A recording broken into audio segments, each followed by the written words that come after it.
Since the dawn of civilization, we human beings have been obsessed with world domination. Time and time again, we witness countless empires and rulers in history struggle to fulfill their ambitions of ruling the world. While it used to be about size and numbers back in those days, things have changed drastically. As the dynamics of warfare and power constantly evolve, we see a new kind of asymmetric warfare being employed, one based increasingly on information and its control.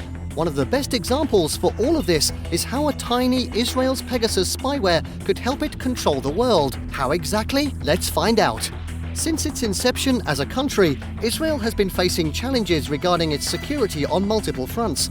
If you have not noticed, Israel is not really a huge country, and its population, whilst large for its area, is still not numerous enough to provide it a numerical advantage on the field. Hence, Israel has always focused on multiple forms of asymmetric warfare to meet its security needs. For these means of unconventional warfare, it has also employed a dedicated network of agencies to meet its security objectives in cyberspace. Not only has it thus focused on it in the government domain, but it also enabled many private sector companies to work for this purpose. One of those private companies is NSO Group Technologies. Founded in 2010, almost 11 years ago, it was not particularly famous nor had a number of handy products. It does, however, have the distinction of producing the Pegasus software. Regardless, that is all that NSO Group needed, and allegedly this private company was explicitly made for the purpose of designing such software. The founding members of NSO Group Technologies are former operatives of the Israeli Intelligence Corps. The particular unit they are from is Unit 8200, which is dedicated to specifically collect signals intelligence. This bit of information only fuels controversies and conspiracies further. The employment of NSO's Pegasus spyware by Israel is really no hidden secret, well, at least not anymore. While there is no admittance of any such claims, it does become evident that Israel has probably made use of the software, especially given how conveniently relatable its origins are to the country's government. It is particularly interesting how the software is marketed as a weapon against terrorism and crime, yet NSO has allegedly been selling versions of this software to other countries for the acclaimed purpose of assisting their security apparatus.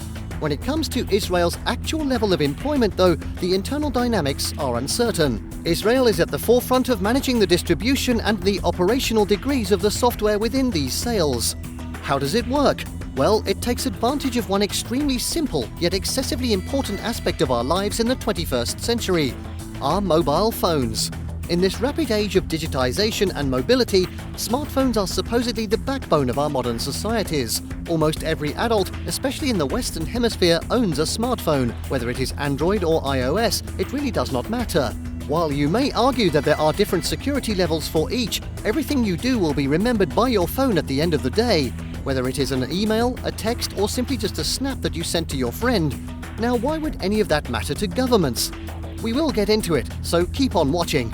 The spyware installs itself on your phone in a manner that you might never have imagined. All that happens is that you receive a text. NSO developed the Pegasus spyware with something that is called a zero-click. With zero-click attack vectors, you simply do not need to grant any permissions for the spyware to be installed. Usually, no matter how advanced the malware or spyware is, it will not come into effect until you grant some sort of permission. These permissions are typically disguised as legitimate functions to convince the users to give them.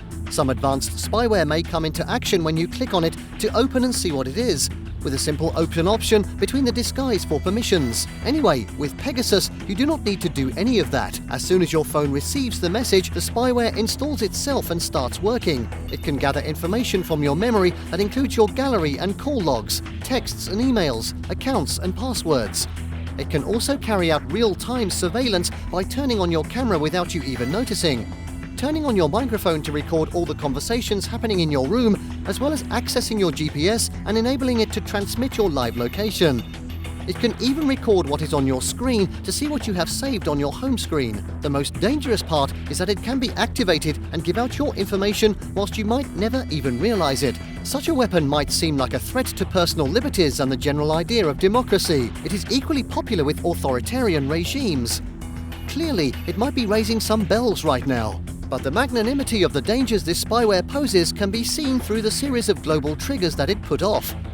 Israel has been using Pegasus to spy on UAE's politicians directly. With the previously tense relationships between the Arab world and Israel, it is not entirely unbelievable that Israel might have done this.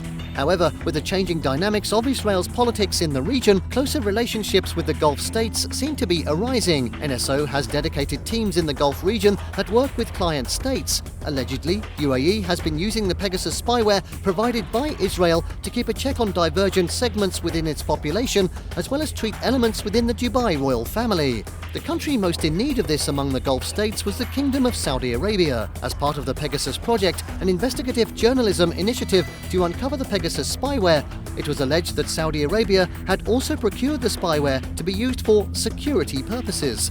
One of the most chilling alleged examples was its use in the killing of Saudi journalist Jamal Khashoggi. The Pegasus project revealed that the Saudi government used Jamal's fiancée, Hatis Sengiz's phone to carry out surveillance of Jamal's activities. Hatis's phone was in the list of the 50,000 targeted numbers in the Pegasus project papers.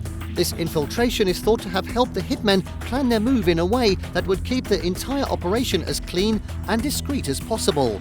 One of Jamal's friends, Omar, also claims to feel that his phone might have been used to gather information relevant to Khashoggi to aid in his assassination.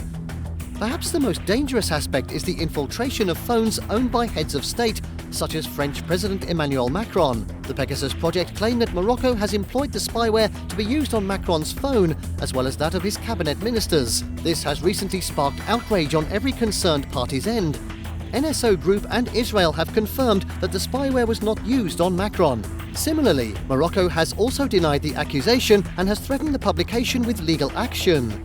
On the other hand, France has not confirmed the narrative. President Macron has swiftly changed his phone, as well as launched an investigation probe to look into the matter. France has also decided to revise its cybersecurity protocols and has urged Israel to investigate the matter internally. This severe action should make the reality of the matter pretty obvious. This is not all. With other prominent politicians and key people around the globe in the spyware's acclaimed list of victims, it seems like no one is safe.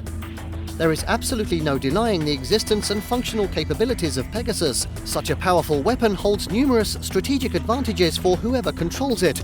And as for now, we know that Israel is holding the strings. The software is helpful in its own right. It is pretty clear that it not only allows Israel to control sensitive information among other governments, but its distribution to authoritarian regimes that were previously hostile to Israel has seemingly improved Israel's diplomatic power over them by cashing in on their own internal challenges. Well, with that spooky realization, our video comes to an end. We hope you enjoyed it. Leave a like and comment on what you make of this. Subscribe to our channel and hit the bell icon for more details on Pegasus. Later!